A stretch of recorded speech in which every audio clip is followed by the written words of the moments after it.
This video is powered by BetUS. Use promo code YouTube150 to get your 150% sign up bonus. Start playing today with an exclusive offer. Shout out to BetUS for being the proud sponsor of Roundtable Sports. What's going on, everybody? Welcome back to another episode of Bring the Juice.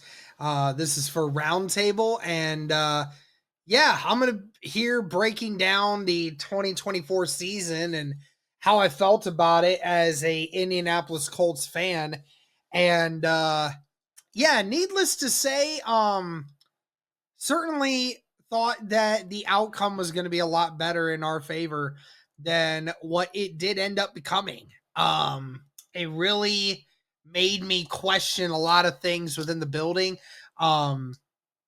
Definitely very shocking, because given the fact that at the beginning of 2024, when, we were fighting for the playoffs and going against Ruben's Houston Texans, and, we were this close to winning the division, went this close to making the playoffs. And, we had so many pieces that were missing and so many new pieces at that. And then you thought going into 2024, there could be some good things for the Indianapolis Colts. Would there be some things we still needed to fix? Sure. But, it certainly felt like we could at least contend for a playoff spot. And while the 2024 season did have a chance for the Indianapolis Colts to make the playoffs late in the year, we ruined it for ourselves. And that's probably what is the most disconcerting about all this is, what we learned about this team in 2024. And we learned a couple things. We learned that this team is not close. This team is not close to winning a playoff game, not close to contending for a Super Bowl. This team is barely even close enough to contend for a division right now. I mean, you look at just how bad things were for the Texans this year. And, on top of that, you talk about that and say like, oh, the Houston Texans, despite all these bad things that happened to them this year, still able to win 10 games, still able to go and win a game in the playoffs for the second straight year, at least give some optimism around the building that they're going to be able to figure things out. And right now, you just don't have that right now if you're an Indianapolis Colts fan. And I also learned that, the Indianapolis Colts, we have for lack of better words, we have a culture problem. We actually do. And it's very disconcerting for me that the Indianapolis Colts are, are in that sort of predicament. Cause, I've seen so many times where, Indy, has been in better situations than this. And I grew up with teams that, were enamored with winning and were insanely championship contending cultures. And now, like, here I am for a good chunk of my adulthood for this Colts team, and I haven't seen that. And it's sad to say, but I mean, you have to look in the mirror and you have to look at how bad this team is right now, and where the Indianapolis Colts stand. I mean, you have one of the biggest media personalities in the world in Pat McAfee saying he doesn't want to go, and he doesn't feel like supporting the team. He obviously is a Colts alumni, and he's a Colts fan through and through. But, when it comes to all these different things, he's wanered some of his feeling towards the team in a couple different ways. And, it's sad to see that some of these Colts players have caused a divide between themselves, the fans, and, Pat McAfee too, who, again, of all people, is also a fan of the team, and have alienated him and a few others.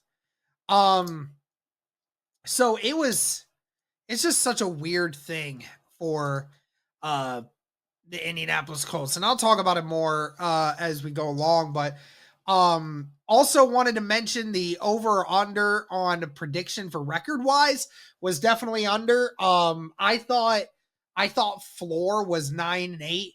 I thought that they would go 10-7. And they didn't go either. They went 8-9. And so, obviously a losing record on Shane Steichen's resume and, what this team has become. If there was anyone that surprised me, I will say I was definitely surprised at how well our rookie offensive linemen stepped up.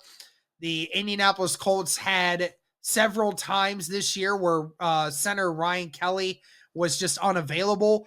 And for half the season almost, our right tackle, Braden Smith, who's one of the higher paid right tackles in the league, had an issue where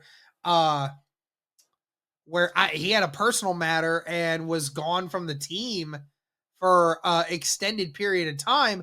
And I don't know. That's and I don't know. I don't know what's going to happen with him. I don't know what it's going to be like for him in his future. I have no idea. But yeah, but Matt Gonsalves and Tanner Bortolini had to step into those positions. They did really well. Bless me. And as far as any other surprises, Huge shout out to BetUS for sponsoring today's show. If you guys go to BetUS, you guys can use a 150% bonus on your first deposit to get a 150% bonus, 125% on your next two. That's up to $2,000. The Super Bowl is here. Chiefs, Eagles, and the early odds is in favor of the Kansas City Chiefs with 1-point favorites with the money line at -127, and the over-under is at 49. If you want to check out BetUS, you can already bet on the Super Bowl. They have a lot of fun prop bets. You can even bet on the coin toss if you wanted to. Are the Chiefs going to win the coin toss, or are the Eagles going to win the coin toss? And if you stay tuned to BetUS, they always come out with the best Super Bowl prop bets on the entire planet. So definitely go check out BetUS at betus.com.pa and using the promo code YouTube150 when you sign up today.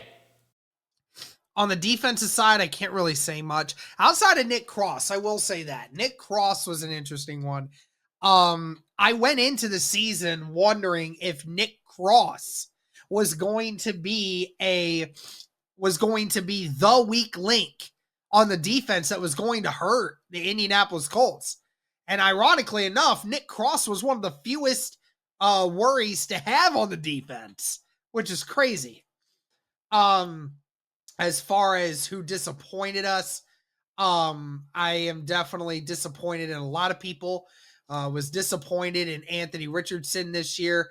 I thought this was going to be a year where things were going to get better for him, but turns out, he's once again, he had that benching. He had a horrible season from a production standpoint and effectiveness standpoint.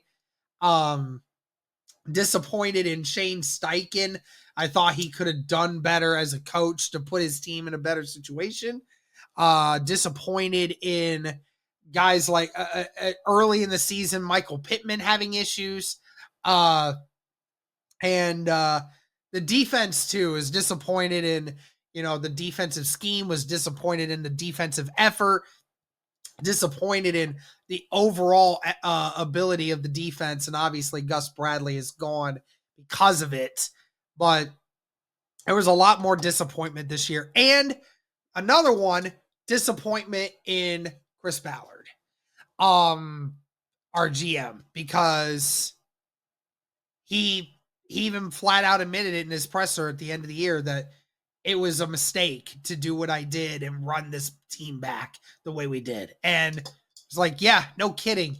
You didn't make any improvements to this team, and it showed. And you put all your emphasis on Anthony Richardson having to improve so much to make this team great. And you did, and obviously it didn't work out. And that's the issue that you now have.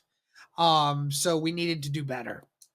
And then again, as far as the optimistic or pessimistic about the team in its future, very pessimistic about it. You can ask the majority of Colts fans, they will say the exact same thing, that right now it doesn't feel like there's not a lot of optimism with this team, man, especially because Chris Ballard was brought back as the GM for the Indianapolis Colts. We talked about it on the roundtable a few weeks ago, talking about how I can't believe he's still here. And Colts fans wanted him gone. We thought this was the season that was going to do it.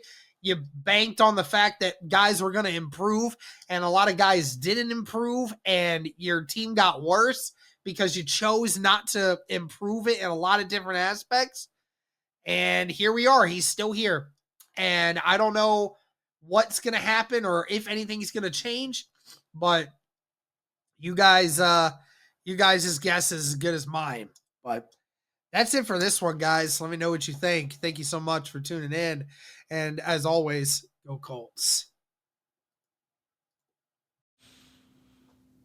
This video is powered by BetUS. Use promo code YouTube150 to get your 150% sign-up bonus. Start playing today with an exclusive offer. Shout out to BetUS for being the proud sponsor of Roundtable Sports.